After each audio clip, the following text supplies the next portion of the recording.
give you Rap Brown, Rap.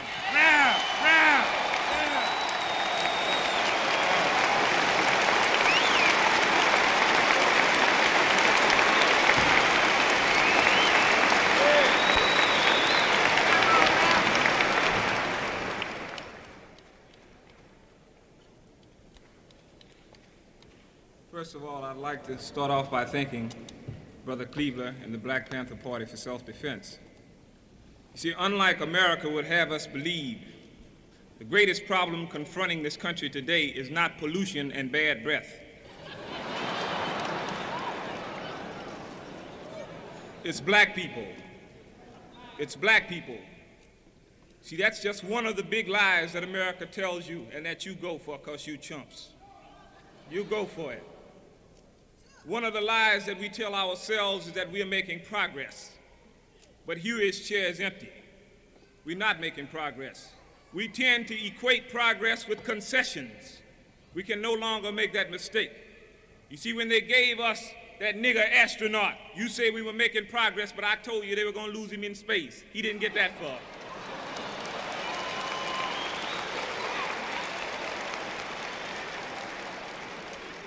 They gave you Thurgood Marshall, and you said we were making progress. Thurgood Marshall is a Tom of the highest order. Anybody who sits before James O. Eastland, a camel breath, Peckerwood, nasty hunky from Mississippi,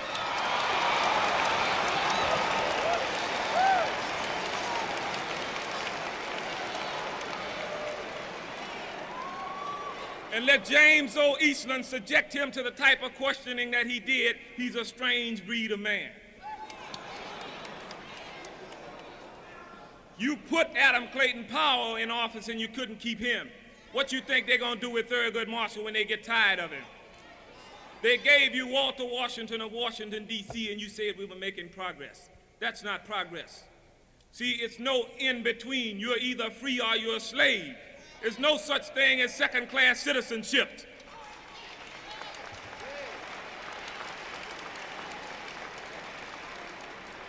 That's like telling me you can be a little bit pregnant.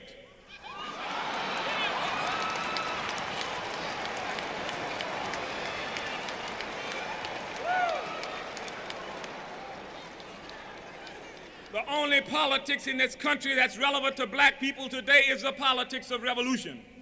None other.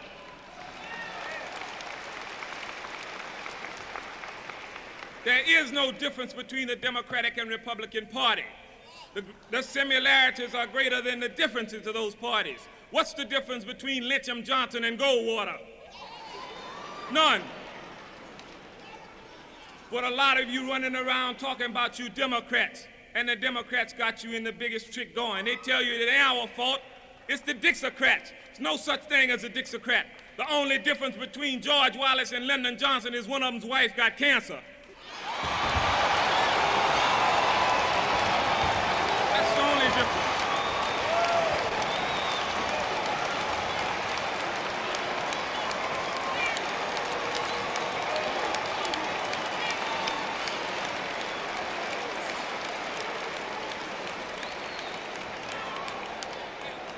But you go for it.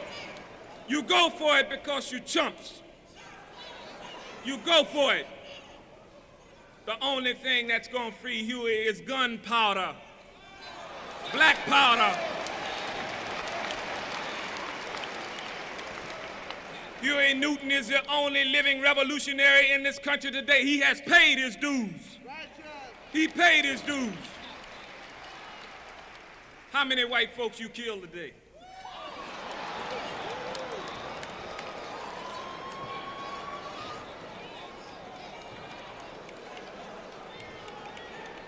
But you revolutionaries, you are revolutionaries.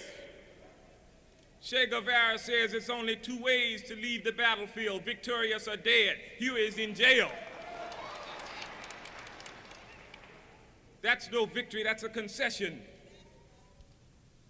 When black people become serious about the revolutionary struggle that they are caught up in, whether they recognize it or not, when they begin to go down and knock off people who are oppressing them and began to render these people impotent, That's when the revolutionary struggle unfolds, not until.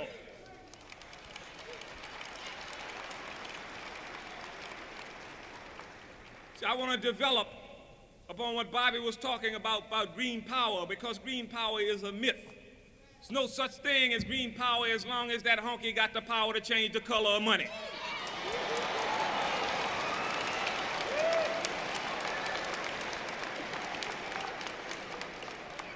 It's power that controls this country. To show you America's wandering use and abuse of power in connection with money.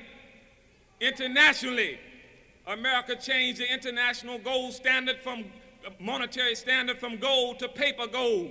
Her gold reserve had dwindled to $13.7 billion. France had 12.9. That's why de Gaulle was raising all that hell. De Gaulle says, I got almost as much gold as you. So how are you going to have more votes than me in the monetary system? United States got slick because they had power. They changed it to something that they got abundance of, paper gold.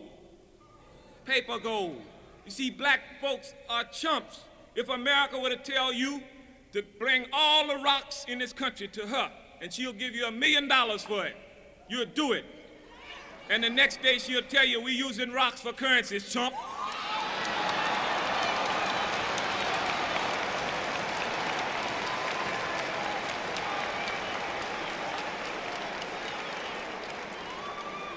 You go for it because you enjoy being lied to. You enjoy being lied to. You find your security in the lies that white America tells you. For 400 years, she taught you white nationalism and you lapped it up. You taught it to your children. You had your children thinking that everything black was bad. Black cows don't give good milk. Black hens don't lay eggs. Black for funerals, white for weddings. You see, everything black is bad. The only black biblical character you knew was Judas. That's all. Syrup of black drought.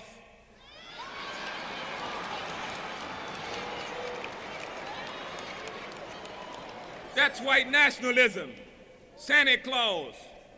A white honky who slides down a black chimney and comes out white.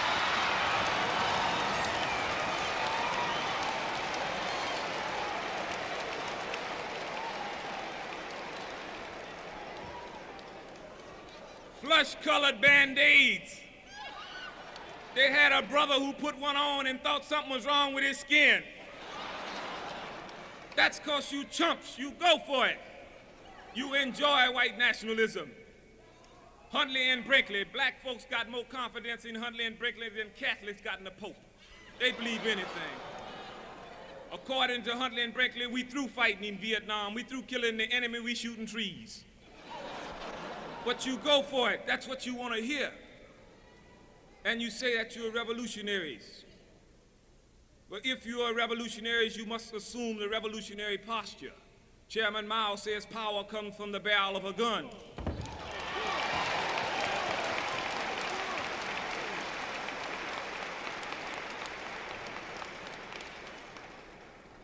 Yes, politics is war without bloodshed, and war is an extension of those politics. But there is no politics in this country that's relevant to us, to black people. Bobby Kennedy sold black people out. He's not interested in black people. He called for vigilante action this summer. He says that the good citizens should band with the policemen to put down lawbreakers. You know who lawbreakers are in this country. Lyndon Johnson has set the attitude, the atmosphere rather, for vigilantism in the country when he came out in his latest speech, I guess you call it, and said that one day law-abiding citizens will rise up to put down the lawbreakers, and 1 week later the longshoremen went over and beat the peace movement up with hooks. That's vigilante action. The same thing happened during the Battle of Algiers, the Algerian Revolution, when France passed the proclamation establishing people's militias. That's what this country is doing. That's why white folks are buying guns. They're buying them for you. And understand, class differences will not save you. There is no such thing as a black middle class. You don't believe it? Go to Detroit.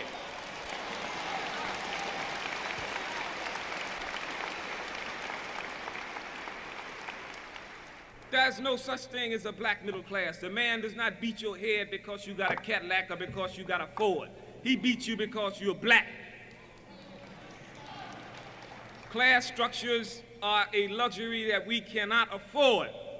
They cannot divide us by saying that you're middle class or you're lower class. He kills you because you're black. The concentration camps, they got 37 in the country, and me and Carmichael can't fill all of them. They got to be taking somebody else.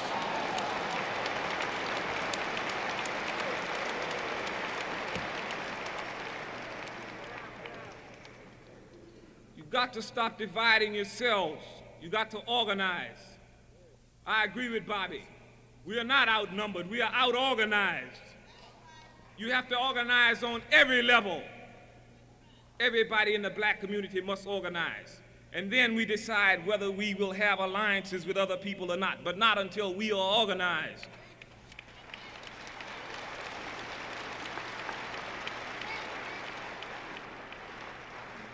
In terms of the revolution, I believe that the revolution will be a revolution of dispossessed people in this country. That's the Mexican American, the Puerto Rican American, the American Indian, and black people.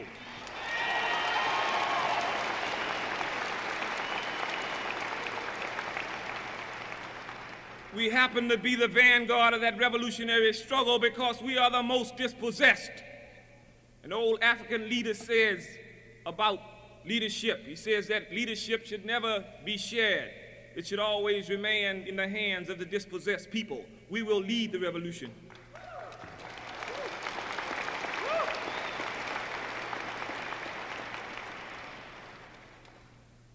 I want to end because Brother Carmichael has a message for you. I'm sure he has a lot to tell you about his revolutionary struggle, about the revolutionary struggle.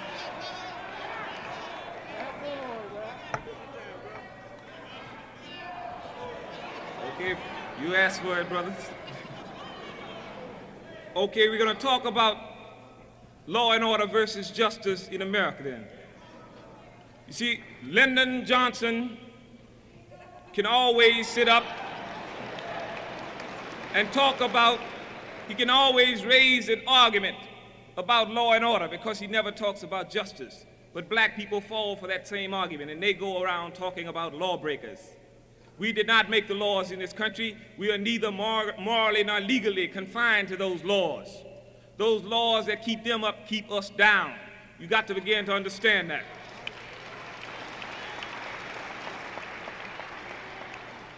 See, justice is a joke in this country and it stinks of its hypocrisy.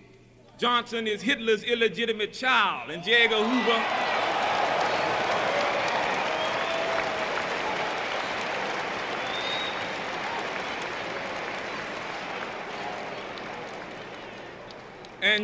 Hoover is his half-sister.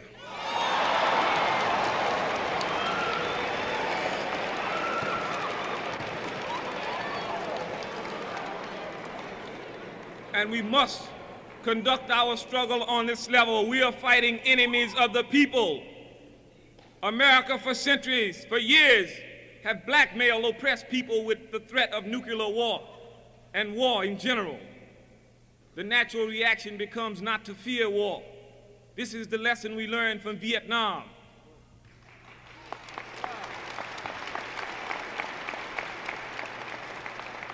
They tell you your problem is unemployment.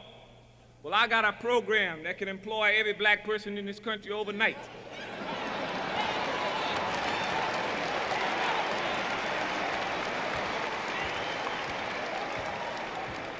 Ain't nobody in Vietnam unemployed.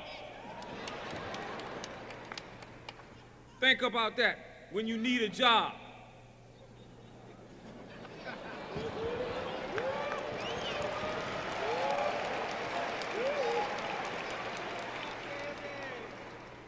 We're talking about revolution because that's the era that you're caught in.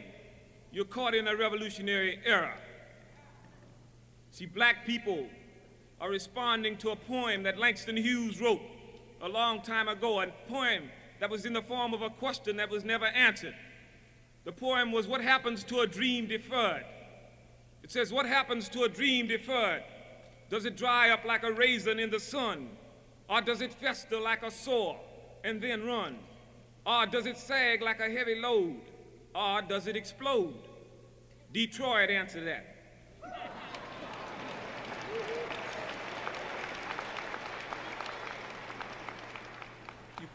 See, they used to call it Detroit, now they call it destroyed.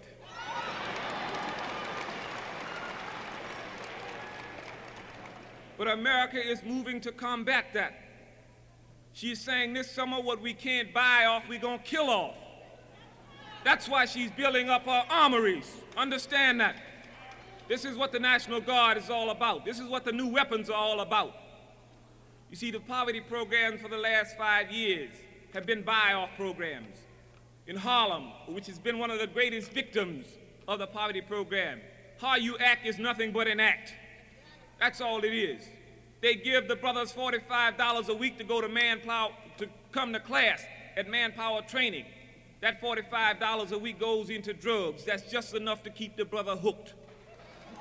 That's all. They pay you enough to keep you hooked. The poverty program was not designed to eliminate poverty.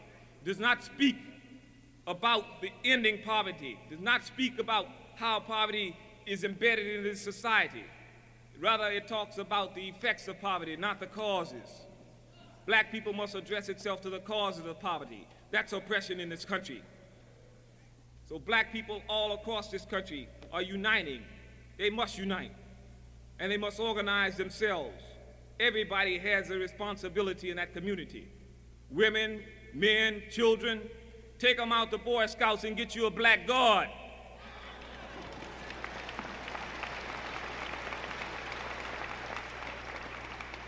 You must begin to take over your institutions, your schools, because that's where the young minds are. The last time I was out here was for the Watts picnic. See, I don't believe that Watts burned down so they can have a picnic every year. But what they did during that time was that they took 7,000 kids on weekend notice. They gathered up 7,000 kids and took them off to a military camp. That's a dangerous thing. Next year they say they hope to take 1 million. What if they took 1 million and they didn't come back? Who go and get them, chump?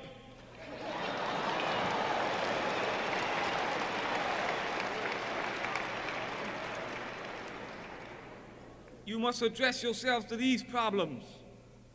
These are the problems you live with daily. They don't want your old hard heads, they want the young minds. You see, ours might be to do or die, but for the little brothers, theirs should be but the reason why.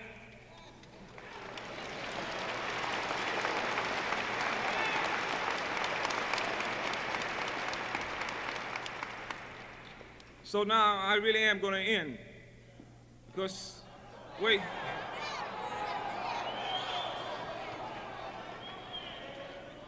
And in ending, I'm going to end in the Swahili saying. It says, Lasima tusinda bila shaka, which means we shall conquer without a doubt. Black power.